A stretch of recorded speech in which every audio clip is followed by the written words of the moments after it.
Mr. Juliani, karibu sana. Thank you for joining us on Ride Free with George.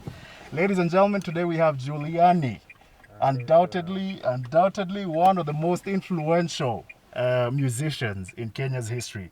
So enjoy this. Mr. Juliani, tulikuona juzi, eh? We saw you Instagram. What informed your performance? And ulikuja na nguvu kabisa, man. Kama ilieza.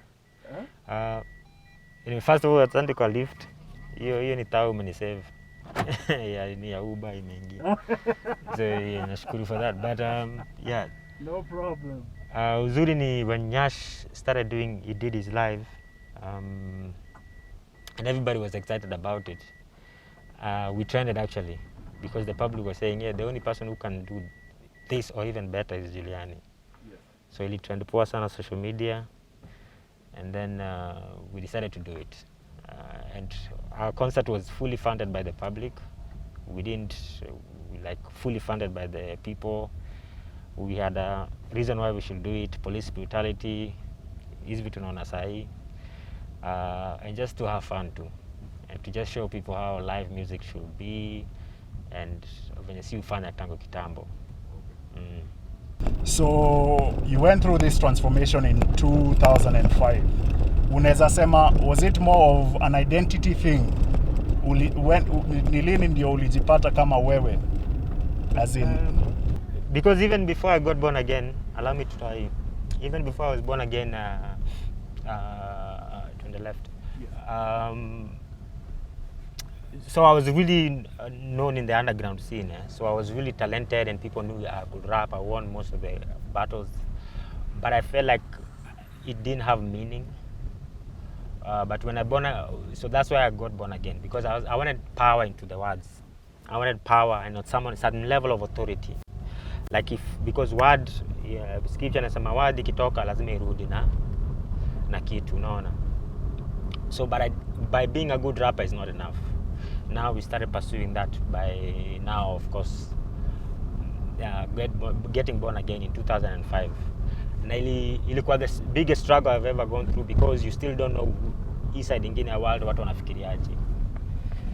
Because the only reference you have ya gospel music ni tunakutukuza, unaona, and my version wasn't there. Like yes, I'm born again, but I'm still having struggles with my body. I'm having struggles with my finances. I'm having struggles with all this. So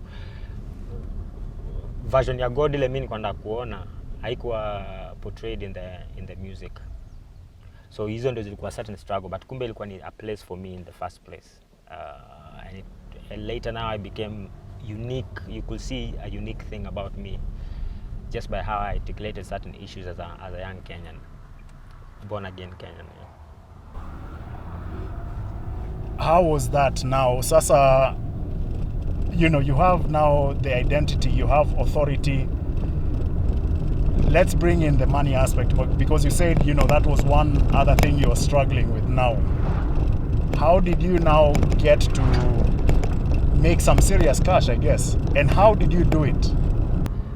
Serious cash. So nowadays, the way I saw it before is not the way I see it now. Because for us, when it comes to interpretation of serious cash, tunaona mita mbili, 5 million. But for me nowadays, I see serious cash as 1,000 bob daily, accumulatively. I'm a compounding. So if you can compound 1,000 bob, leo 1,000 bob, kesho itakuwa 2,000. So that's now, and you need to be selling a product or selling something.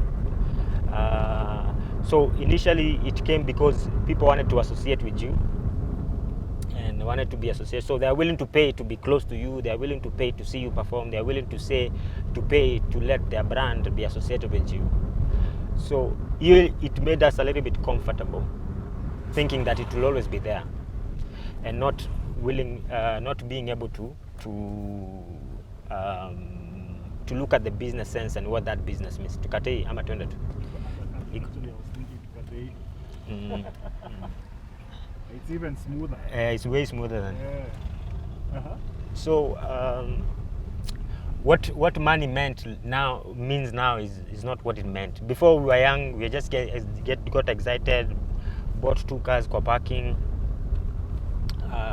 unachafua mbaya, because we are coming from a place of a point of view where we didn't have it in the first place.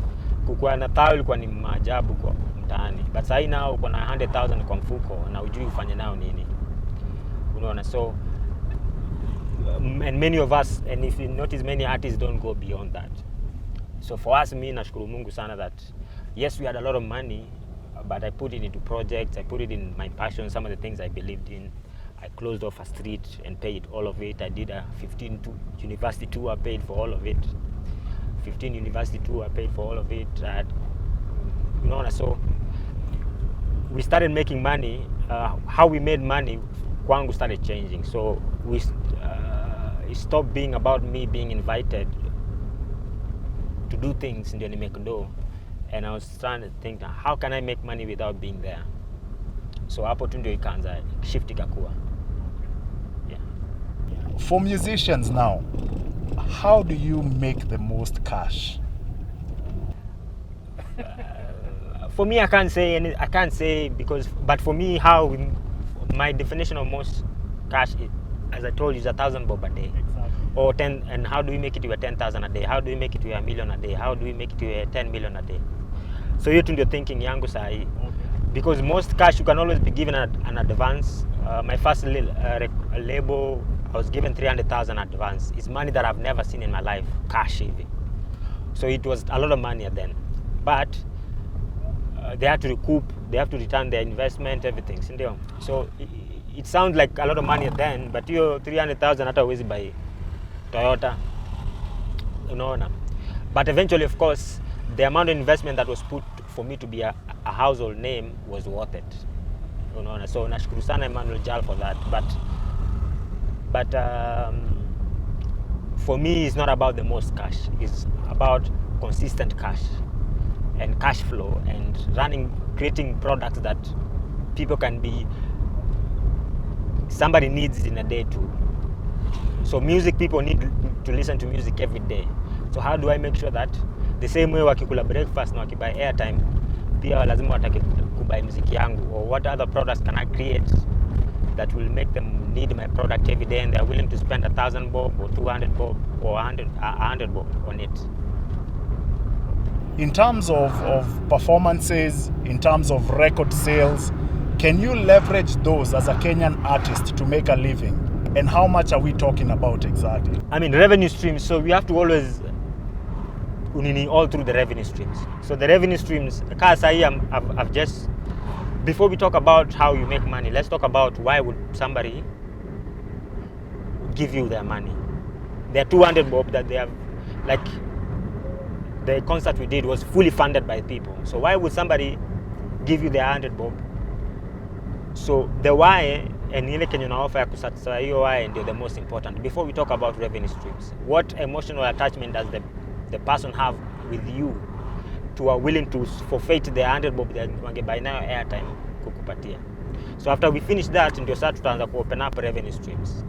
So na hiyo form msee anataka kuku-on through, ukimpatia hiyo vibe first, anataka kuku-on through kubuy muziki yako, kubuy merchandise, kukam concert, kubuy a product that kama ni product umeintroduce kwa market.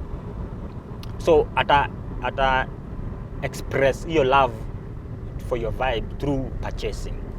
Of course, through retweeting and also telling other people how great you are, but the tangible indicators ni kama anaweza buy kitu. So we can't say specifically that msee anaweza buy through. For me personally, if I can get people to buy, like Apple they are big, they are Apple sijui 11 ama iPhone 11 ama whatever. It sold over 50 million copy gadgets. Yes, exactly. 56 million, I think, gadgets. So you can only say Apple is a big company because it sold 56 million. Not because of Steve Jobs, because it sold 56 million gadgets. So right now you can only say Juliani is a big artist because he was able to sell 10,000 CDs in this much amount of time, in the shortest amount of time. Or I've been able to do 50,000 digital downloads over a period of time. I can give it for free and but get other value in exchange. But we can always use certain indicators because money, since the only value of exchange as per now, we can only use money to nini, but to value. But there's other things you can look at who want to share your value. Because for me, people are willing to get me things, get me into spaces. You only value you see tangible, so you can't put value into that. There are certain TV stations that are willing to give me something that another company would have paid 250K for 30 minutes for. They're willing to give me that without paying anything. So that's how I measure my value, not just financial peke yake. Yeah. There's something interesting about conscious music. Eh?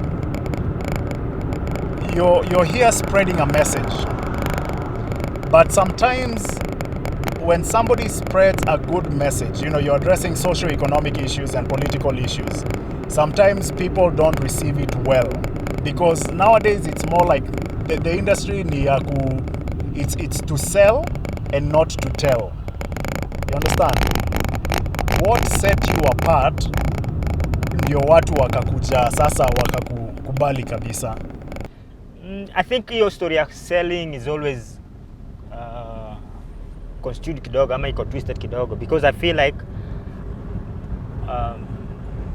I'm the most important artist, for example, just because of my message. Unaona, so, and people know that I go a little bit extra in how I package my message, how I write my music, how I pack everything. So they are willing to honor it. So history ukifanya music like this or do music like other people, that's when it will be accepted. And if that has been done, then it never went far. We can count how many artists even started with me and they still exist. So Jeff Bezos alikuwa anasema, are you a missionary or are you mercenary? Are you a missionary or are you a mercenary? Mercenary ni mtu analipwa, anaenda na anafanya kenye unataka afanye, anarudi. Atalipwa, but missionary ni founder. Msako willing to go through the great path, and they always gain something at the end of at the end of it all, they always gain something. So are you a mercenary or are you a missionary? Me ni missionary. So in we are willing to go through paths that other people are not willing to go through for the sake of the cause and the message and the value that music can exploiting the value of music in its fullness. I think you're the place ningependa kukua more. That's why for me I don't believe in selling and not telling, because if you tell consistently, you'll always be honored eventually in any one way or the other.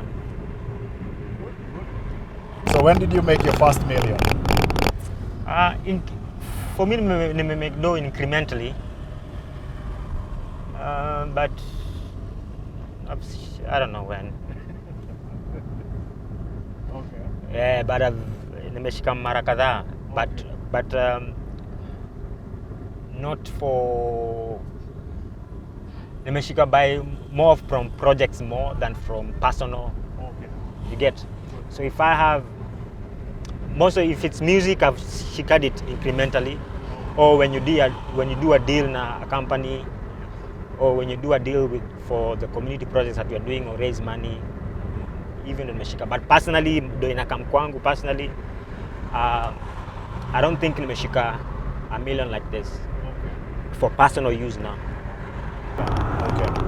Now let's talk about the different offerings and what you do in terms of revenue streams now. What are the different things you do, or is it just music?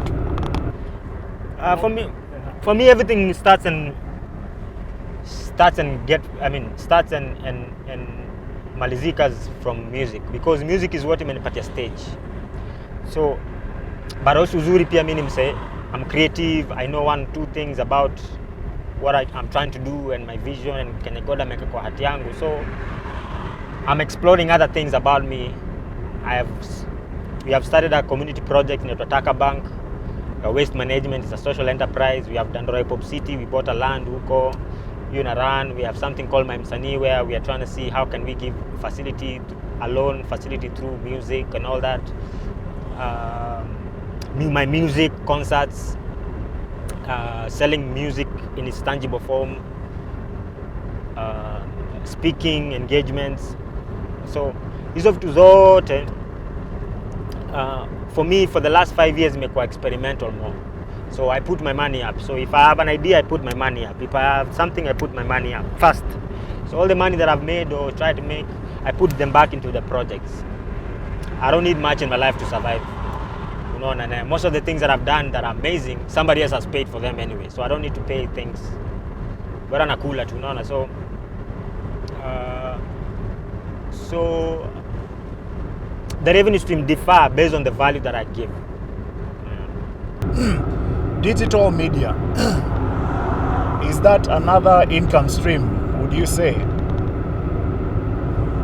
Or you haven't leveraged on that yet? You know, we're talking about Instagram, YouTube.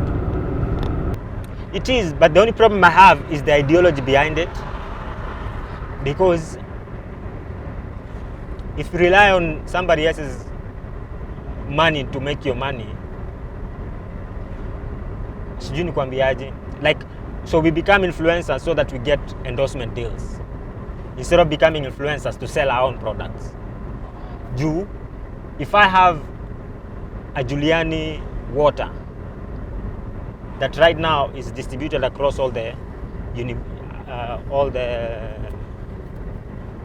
supermarkets and everything, that's more influence, and I have investor behind it. For me, that's a business case more than having content that depends on me every day and somebody giving me money to share that space.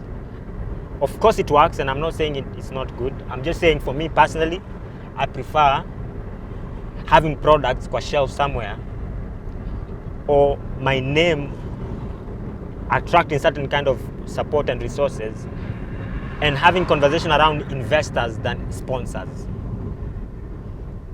Investors and partners from sponsors. So because we always create our business case model around sponsors, not around investors. So meaning na try sana kukua hii side ingine investors, because you know, even if you're not making money, you're still making money. I mean, so inamaanisha if we get an investment of $10 million, inamaanisha we can, in the next 5 to 10 years, we don't need to worry about rent, we don't need to worry about whatever, we are just worrying about building a business. You get? Yes. But sasa I have to create a video today so that I get more followers, so that I make money. So that's good, but for me, I don't think it's ideal in the long run. But if I'm able to create value that I can have investors, I was surprised that Jeff Bezos and I own only 11% of Amazon. Now he's the richest guy. So it means wako na do excess investors. Kuna mtu amechukua 2% pale, kuna mtu amechukua 3%, kuna mtu amesema 0%, but they are creating value that they don't need to think about every month. They have to think about the next decade, about where the world is and where they want to take the world. So for me, that's the kind of thinking that I'm practicing every day. Is there any word of advice that you'd like to give somebody young? This could be based on your challenges, successes, things they would do different. People don't want to listen. People never want to listen because because it's the same thing. And me, in my time, PS awareness, because until people experience it, then they'll come back to the experience, to the advice.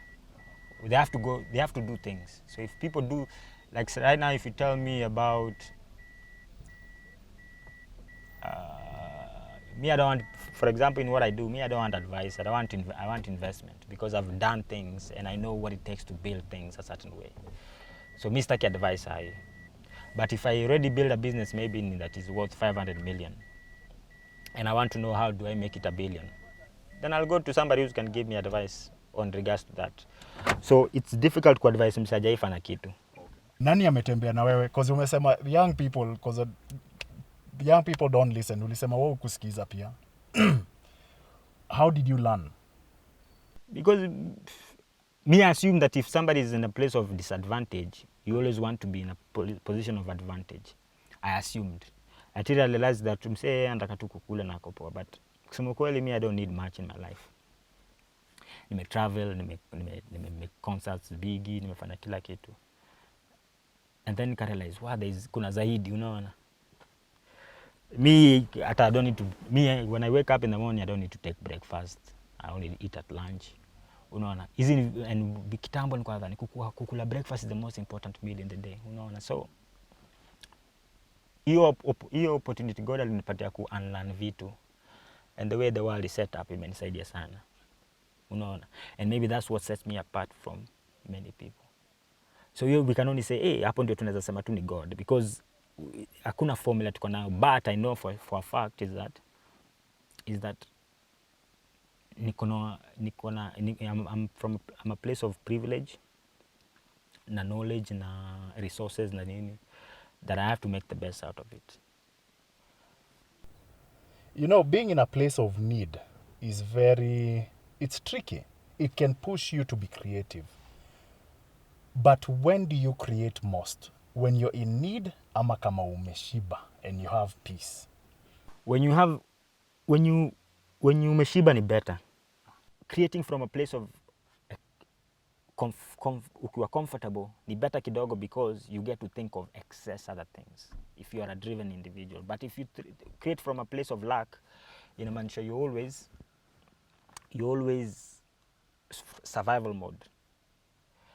Now when I'm stingy, now when everything. But from a nini inamaanisha you're willing to experiment, try in new worlds, try new things. Hata you're even able to give more, because you understand where it came from. Now try kuzibania. So that's why me I advocate for. Personally, the only reason I want to be rich in here, so that I can be thinking now. Because you can't be thinking about solving the things and at the same time thinking of how utakula.